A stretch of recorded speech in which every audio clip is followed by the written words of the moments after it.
Hello, hello, hello. Hello Philippines, hello world. Panibagong buhay, panibagong pag-asa. Ito po si Kalabs TV Vlog na sa inyo'y bumabati.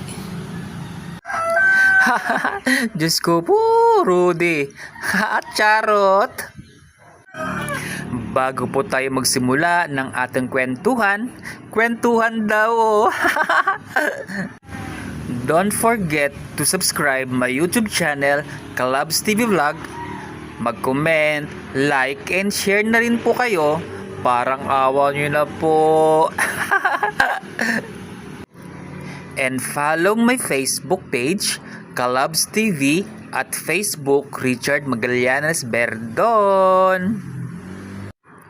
Ngayong umaga, nakaisip ako ng exercise na maaaring makatulong sa akin sa stroke ko.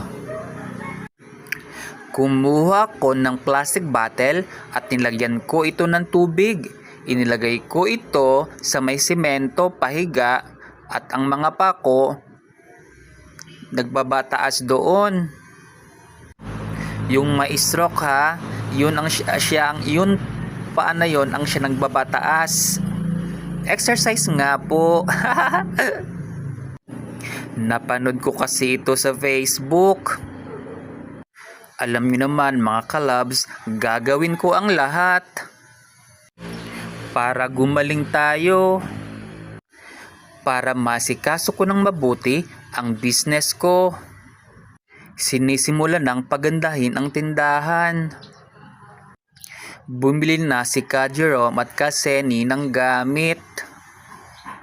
At doon ako titira. Ang business ko dito at ilalagay ko ay DIY dishwashing liquid at DIY perfume. Kaya nga kailangan kong makagalaw kahit papaano.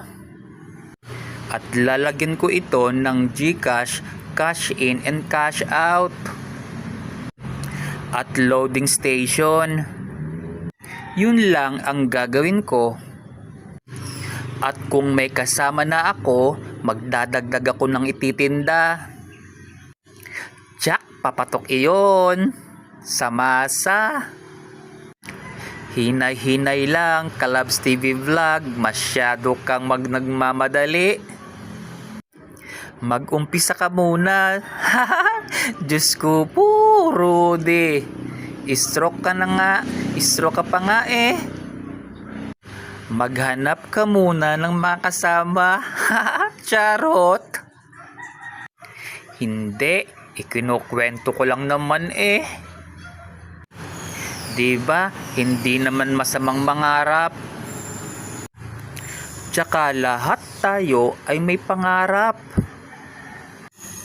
Tsaka kahit stroke tayo, binibigyan ko ng pag-asa ang sarili ko.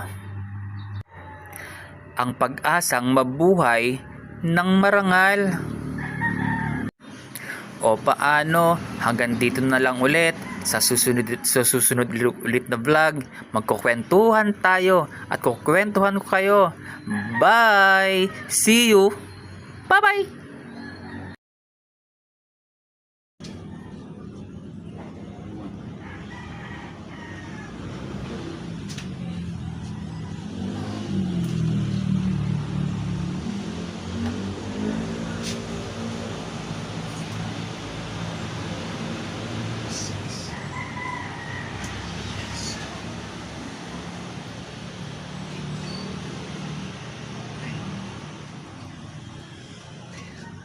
Yun, nakaputi.